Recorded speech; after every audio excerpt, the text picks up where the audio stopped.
Hi everyone, this is Susana with CareerSure, and today I'm going to show you how to upgrade your free plan.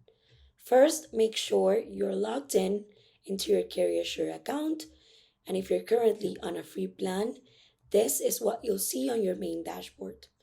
Right here, you'll notice the option that says Upgrade Account. Once you click there, you'll be taken to your account page where you can see your current plan.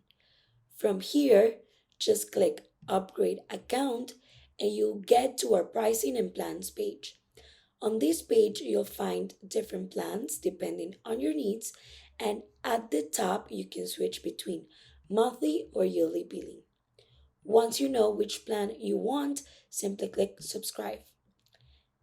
This will take you to the payment page where you can see all the billing details. And if you have a promo code, you can add it right here. Then you can choose your payment method and complete the process.